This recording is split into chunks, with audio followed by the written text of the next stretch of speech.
Welcome back, everyone, to another episode of College Hockey Talk. On today's podcast, I'm joined by Merrimack freshman Alexa Pongo.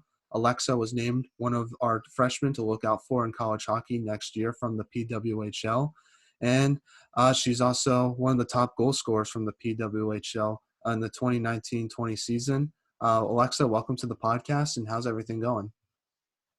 Hi, thanks so much for having me, and things are going great. Just enjoying my summer and getting ready to head off to Merrimack soon here. Well, that's good to hear. And overall, how's your off season going? And have you done anything interesting, whether it's hockey or non-hockey related? Yeah, just really enjoying my summer. My family just moved more north on the water. We got a couple of sea-doos, so that's been super fun.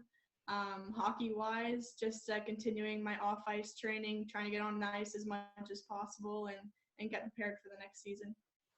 Now, how's the diving going? I've never done that before. It seems like, have you seen any cool sea creatures at all? Not really, no. Just a few fish here and there. That's awesome to hear. And obviously, how's your training going? And what are you working on for next season? My training's going really well. Following a schedule and a training schedule. In terms of getting on the ice, I've been on 2 or 3 times, gotten in a few hockey tournaments. I know it's been a long time since us Canadians have played 5-on-5 Canadian hockey, so got a few 5-on-5 games, so that's great. And have you faced any challenges compared to last year preparing for this upcoming season? Because I know things are starting to get back up to normal in Ontario. However, it's still kind of what it used to be like last year. So have you adapted to those new challenges, and have you overall dealt with them for next year? Yeah, so for sure. Last year was definitely a lot more tough. This year it's been a little bit more relaxed. I think last summer I didn't get on the ice at all. And this summer, towards the beginning of the season, or the beginning of the summer, sorry, things were still pretty locked down. So I wasn't getting on the ice. I was training from home. But now rinks have opened back up, so I've been at camps and on the ice with my skating coach and that sort of thing. So it's definitely been a lot easier than last year, but still some challenges in the way. And how do you adapt to the at-home workouts versus being in a gym? Because I know talking to other players, a lot of the at-home workouts are more body weight stuff and also doing band stuff as well. What's that been like for yourself? And do you think there's any benefit to it being a hockey player, especially going into college for next season?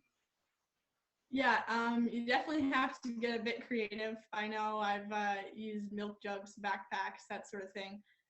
This summer, I've kind of started a collection of workout items throughout quarantine. So I have a pretty good setup in my garage now.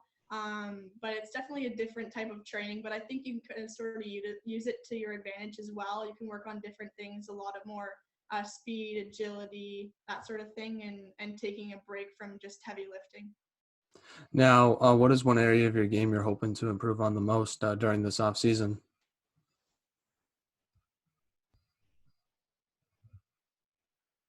Sorry, you cut out there for a second. Oh, no, that's not a problem at all. What is one area of your game you're hoping to improve on the most during this off season? I think this off season's kind of been a continued off season from last season for me. I've been really focused on my skating.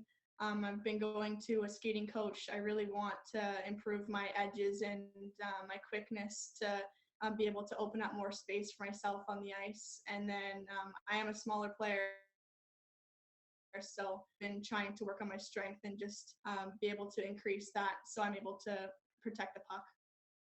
Now you're going to play in Hockey East this upcoming season. How excited are you to be a part of that conference, and which team or player are you looking forward to going up against as the season begins in a couple of months?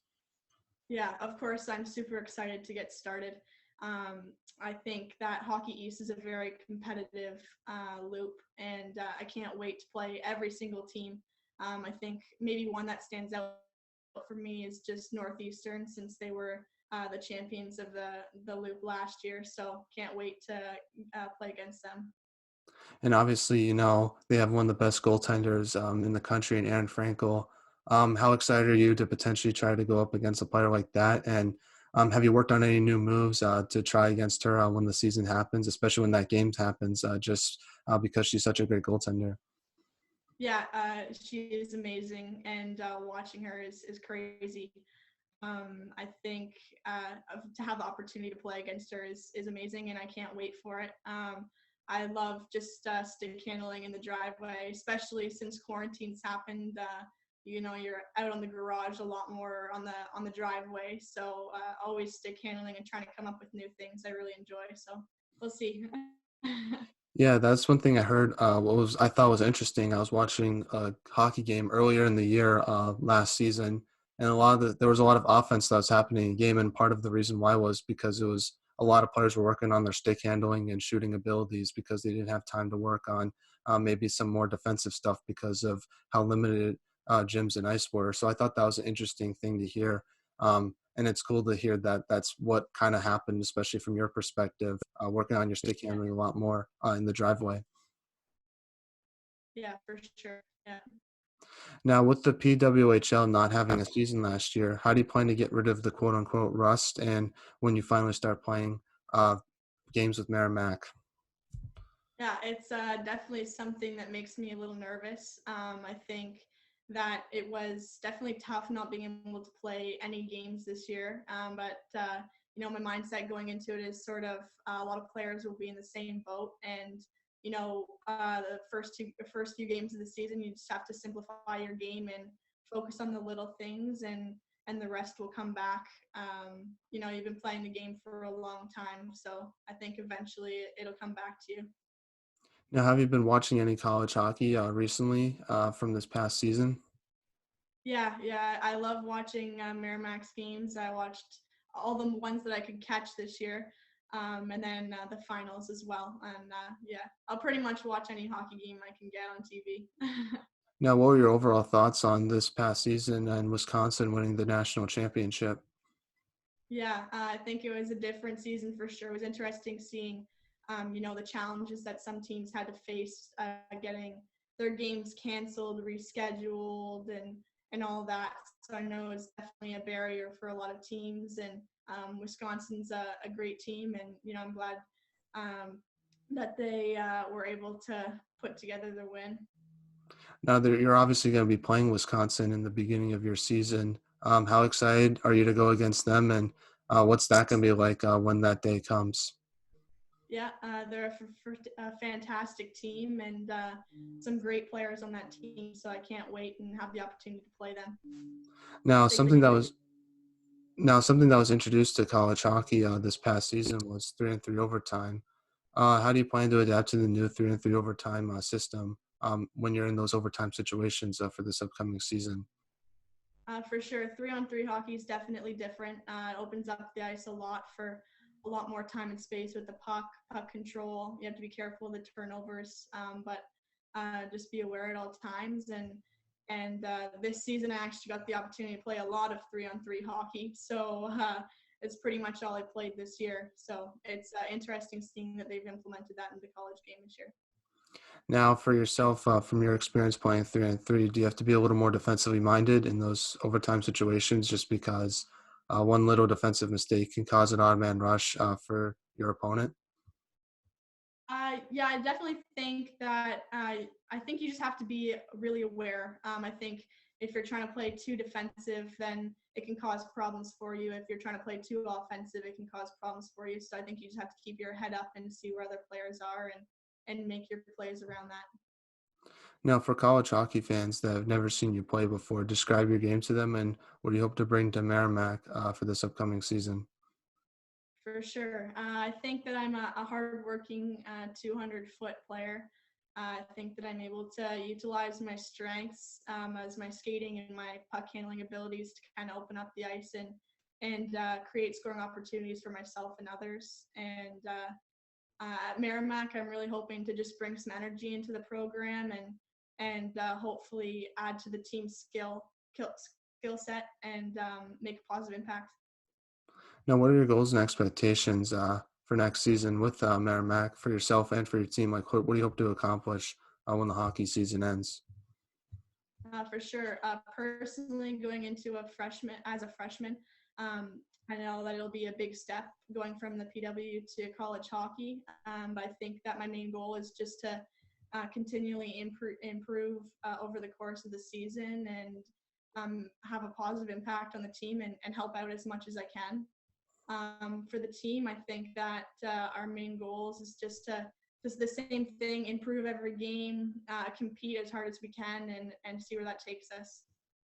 Now, let's start off talking about the beginning of your hockey career. So, you're from Midhurst, Ontario. How did you start playing hockey? And just talk about growing up in Ontario. What's that like? For sure. I come from a hockey family. My grandfather, my aunt, my dad all played. So I was put in at a very young age, and as early as I can remember, I loved it and never stepped away from it, and always loved stepping into the rink for every practice and game, and I never looked back since then. Now, who was your favorite player growing up? Who did you look up to? And who did you try to model your game after when you were a kid? That's a good question. I don't think that there was any players in particular that I really looked up to. It was a lot of different ones. A few to name, I'd say Sidney Crosby, Patrick Kane, and on the female side, I really looked up to Haley Wickenheiser. I always idolized her and always wanted to be like her when I was older. Now, before Merrimack, you played in the PWHL. How did you get the opportunity to be a part of that league? Yeah, so I was playing in Aurora, midget double A, and I knew the next step that I wanted to take was to join the PWHL, and I was just looking at my different options, where to go and what team to be a part of, and the head coach of Kingston reached out and he had a lot to offer and explained his ideas and of his program to me and I really enjoyed it and so I decided to go. It was a great experience. Now, you played your first two seasons in the PWHL with the Barrie Sharks. Talk about your time there and what did you take away from it? Yeah, so I wasn't a permanent player on their roster. I was called up for a few games in those two seasons. But being a very young player, being called up in those games, it was an awesome opportunity and experience. I really looked up to those players and learned a lot from them and really kind of saw where I wanted to be in a few years. So I'm really grateful for the opportunity. Yeah, because on your elite hockey prospect page, it said that you played 2 years with the Barrie Sharks, and then you went on for your final season in the PWHL to play for the Kingston Junior Ice Wolves. So there was no transition that led from Barrie to Kingston. It kind of you were always part of Kingston, but for those first two seasons, you got called up for Barrie. Okay, yeah. So I am originally from Midhurst, and I grew up playing in Barrie.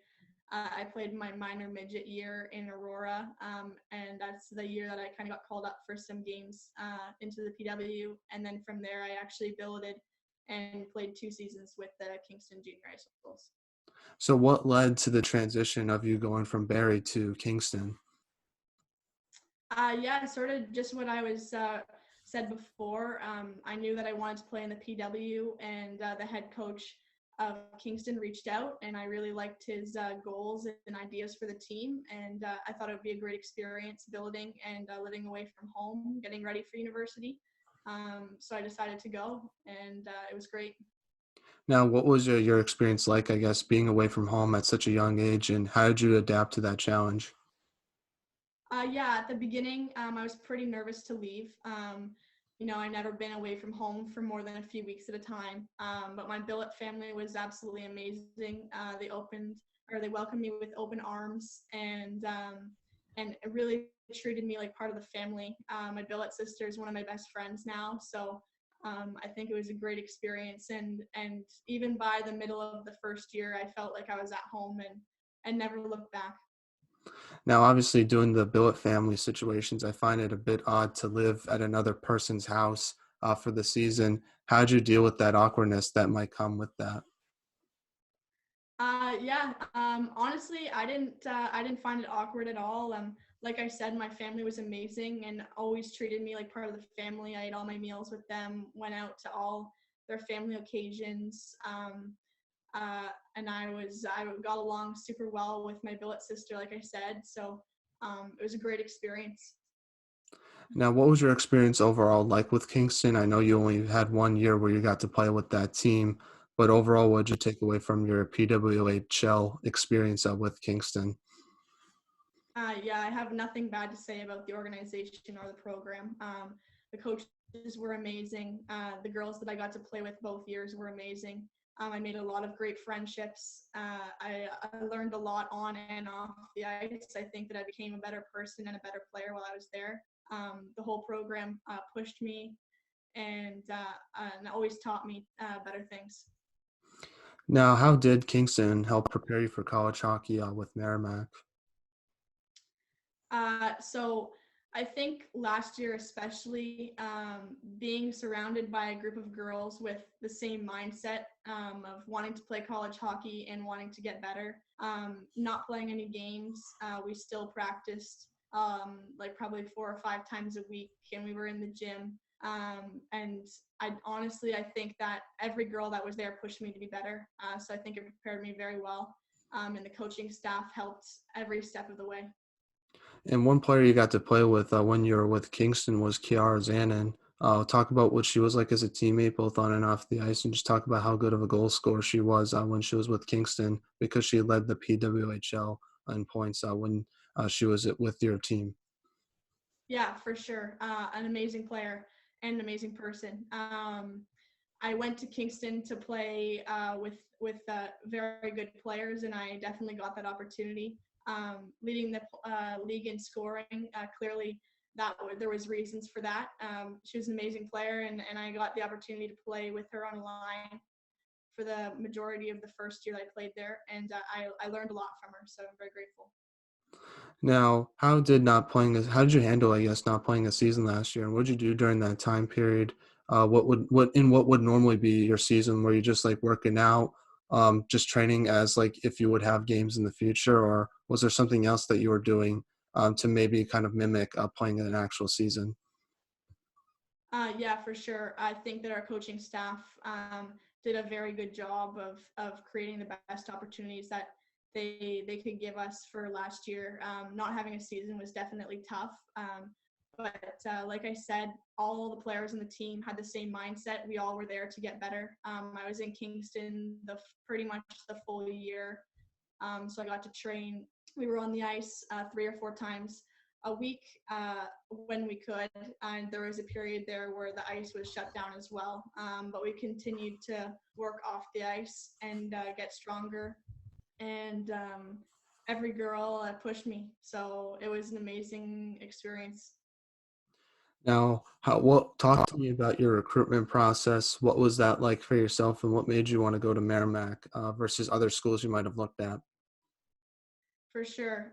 So I started talking to Merrimack grade 9 or grade 10.